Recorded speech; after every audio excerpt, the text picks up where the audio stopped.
Good morning, afternoon, evening, wherever you are in the world. My name is George Bishay, and I'm the head of credit and sustainable strategies in the Pendal fixed income team. I'll up to you. In this update, I'll spend a few minutes talking about what drove markets last month. I'll give you a short update on the two portfolios I manage. Importantly, the update is general information only and does not represent financial advice. I'll start with market movements. You can see here on the screen, I've provided a table with the equity markets. The ASX was up 1.8%, S&P 500 up 1.4%. Bond yields, both in Australia and the US, if we think about 10-year bonds, both up about 7 basis points. In Australia, the total return of the bond index in Australia was up 21 basis points. So even though yields were higher, the accrual of the bonds in the benchmark more than compensated for yields rising. So giving that plus 21 basis points for the month. I'll share a couple of Bloomberg charts now, just to highlight a couple of markets that I'd like to talk to. One is credit markets in Australia. So over the month, credit spreads narrowed 8 basis points, but this chart gives you a really good feel for the types of moves you can see over a 5-year period. So this 8 basis point move is quite significant when you look at it from a longer term time frame. Next chart, I'll show you gold. So gold's obviously been very topical. We've had some massive moves in gold over the last 2 or 3 years. Now you can see here over the month, gold was up 9%, even having fallen 11% on the last business day. Now that sell-off on the last business day was related to the nomination of the new Federal Reserve Chair, which I'll talk to in a moment. But the US dollar rallied on that news of the nomination, which saw gold sell off. Basically, as well as a bit of a correction, given we've seen the parabolic moves that we've seen in gold. So I'll just move back to the table now. So what's driven markets over the month of January? So better than expected US economic data.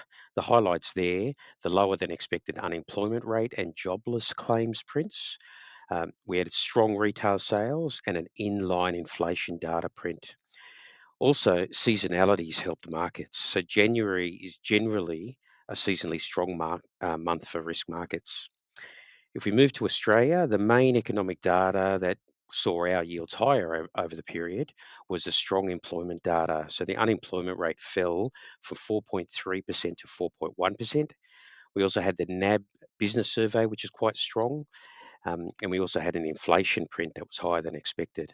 So all of those factors saw our market in Australia move to price in 18 basis points of a hike by the RBA tomorrow, the 3rd of February, from only 9 basis points priced in at the start of the month. So you can see that we had a decent move higher in yields there.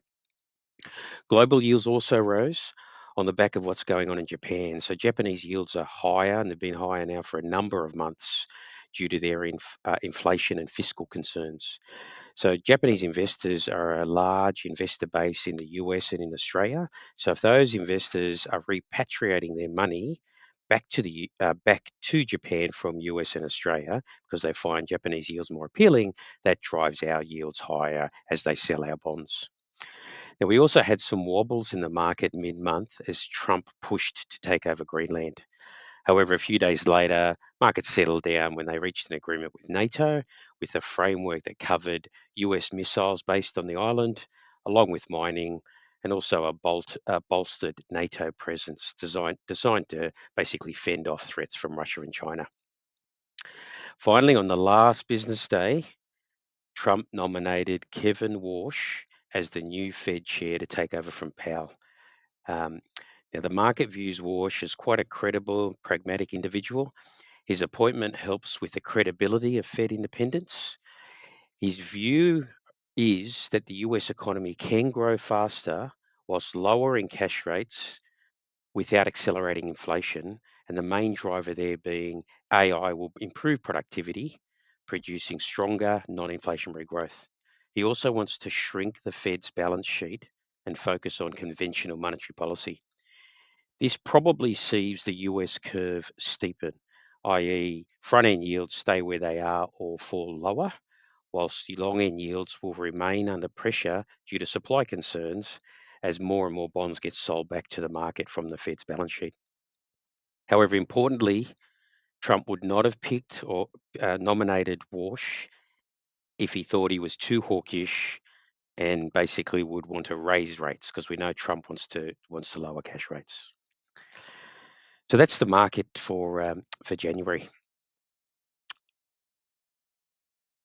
So I'll spend a couple of minutes now talking to two of the portfolios I manage: the Pendal Sustainable Australian Fixed Income Fund, known as SAFI, and the Regnan Credit Impact Trust, known as CRIMP. Both portfolios performed really well over the month of January, outperforming their benchmarks quite comfortably. The positive alpha came from overweights to utilities, infrastructure, real estate, and industrials. Activity during the month, both portfolios added exposure to infrastructure and supranationals. SAFI funded those via government bonds and industrial sector sales, whilst CRIMP funded its purchases via selling banks and cash. Now, I'll talk to one of the social bonds that we bought during the month. You can see here on the screen.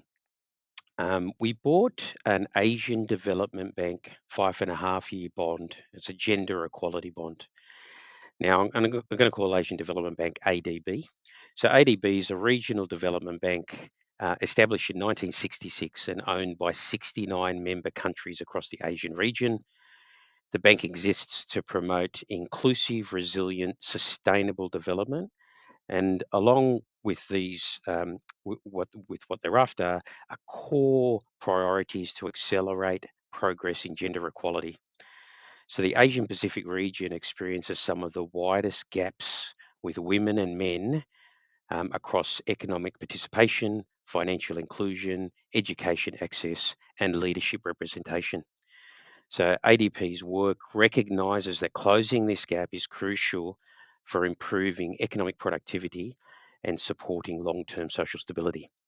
The proceeds of these bonds are used to expand access to finance the underserved in micro and small entrepreneurs, with a particular focus on women-led businesses, given women entrepreneurs in the region face significant barriers to access to credit. These gender equality bonds allow us as investors to help with gender equality whilst maintaining exposure to a high credit quality issuer. The ADB's credit rating is AAA. It's a AAA credit rating, very high credit quality, and its credit spread and yield offer are quite appealing given its rating and its maturity. Thank you for your time. Please reach out to the distribution team if you have any questions or would like more information about the portfolios.